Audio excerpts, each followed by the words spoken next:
नमस्कार दोस्तों, टॉपिक है गुड़गांव डेवलपर्स की लेटेस्ट प्रॉब्लम, जो मार्की लिस्टेड बड़े प्लेयर्स हैं इनकी प्रॉब्लम।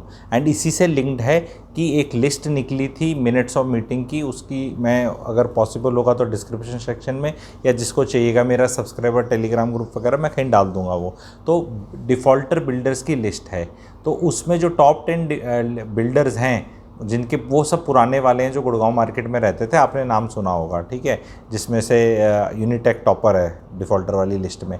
एंड बाकी भी उनके नाम हैं, अब सबके नाम लेके जलील करना अच्छा नहीं लगता, लेकिन हैं डिफ़ॉल्टर। 900 करोड़ 700 करोड़ गवर्नमेंट के देने हैं। यही लोग हैं जो लैंड पार्सल लेके बैठे हैं, पर इनका पैसा चला जाएगा सीधा गवर्नमेंट को, और वो जो नए डेवलपर्स हैं जो लिस्टेड प्लेयर्स हैं उनके पास लैंड नहीं है।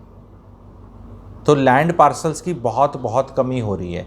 और जो नए लैंड होल्डर्स हैं, छुटकू वाले जो कहते हैं ना, पुराने किसान जिसने कहते हैं, जिन्हें खेती बंद करे भी 25 साल हो गए, वो वाले जो किसान अपना लैंड लेके बैठे हैं, ठीक है, तो वो वाले जो हैं वो खुद ही डेवलपर बनने की सोच रहे हैं दीनदयाल में। वो कह रहे हैं इनको क्यों दिया, ये रोड तो हम भी काट देंगे, सीवरेज हम भी डाल देंगे, इनने बड़ा आर्किटेक्चर करना है और सामान डालना है। तो ये समस्या हो रही है अब लेटेस्ट। और कहते हैं प्लॉट तो बेचने आसान है, क्योंकि भाई साहब ज़मीन तो अपनी होती है, तो प्लॉट के ही शौकीन है सारी दुनिया। तो ये लोग कह रहे हैं हम ही काट देंगे। ये भी एक लेटेस्ट बीमारी और प्रॉब्लम का वो हो रहा है। एंड इससे रिप्लेसमेंट कॉस्ट जो है प्रोजेक्ट्स की बहुत महंगी हो जाएगी। वो रिप्लेसमेंट कॉस्ट क्या होती है समझें। अगर एक जगह एक प्रोजेक्ट है, वहाँ पर फ्लैट का रेट X है और ये लैंड खरीदी गई थी 6-7-8 साल पहले, तो इसमें बढ़ा हुआ जो प्राइस है लैंड का जो हो चुका है, जो प्लॉट्स की फॉर्म में हम देख चुके हैं 2, 2.5, 3 गुना, वो रिफ्लेक्ट नहीं हो रहा। तो अगर कल को कोई भी बिल्डर उसी के आसपास अब लैंड खरीदे आज के दामों पे, तो वो इस कॉस्ट पे नहीं दे पाएगा। उसकी cost will be minimum more than 60-70%। And this is going to be witnessed by Gurgaon people and all those who are wanting to invest in Gurgaon in 3 to 4 months time. Diwali time पे आपको ये एहसास होगा कि यार ये जो जितना था ये अचानक से हुआ क्या। कोई रेट सीधे के सीधे 5 डिजिट पर स्क्वायर फीट में चले जाएंगे।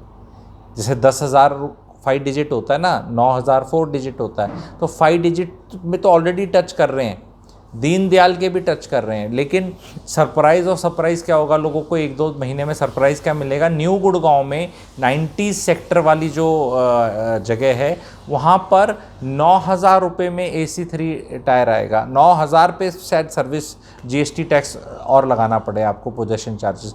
तो जब मार्केट में ये रेट्स आएंगे, अरे दीनदयाल न्यू गुड़गांव 90 सेक्टर 9,000 रुपये स्क्वायर फीट, हाँ जी,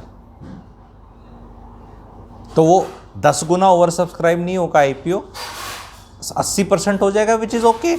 बाकी 20% तो वैसे भी फ्रोज़न प्लॉट्स 80-20 का फार्मूला है, तो वो बिक जाएगा, बाद में बिक जाएगा, उसको तो 80% ही बेचने। तो कोई IPO में 10 गुना ओवर सब्सक्राइब होकर थोड़ा ना कुछ फ़र्क पड़ता है। एक बार भी हो जाए तो काम चल जाता है ना।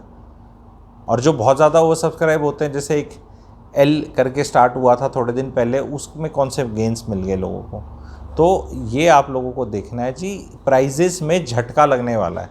शुरू में आदमी वार्न कर रहा है कि भाई ब्रेसअप फॉर, वो जैसे कहते हैं ना, जहाज़ उड़ रहा होता है, तो अगर ऐसे जहाज़ हो रहा होता है, वेदर आ रहा होता है कहीं पे, ठीक है, तो tighten your seat belts and brake, तो वो वाला काम है। एंड लॉजिक भी मैंने आपको बता दिया।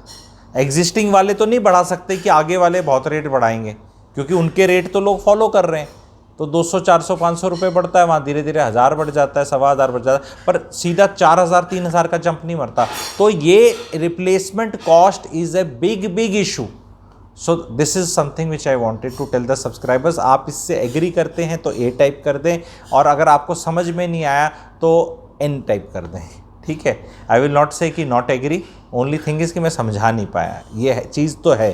तो अगर एग्री करते हैं तो A कर दें, और नहीं समझ पाए तो N कर दें। Thank you very much.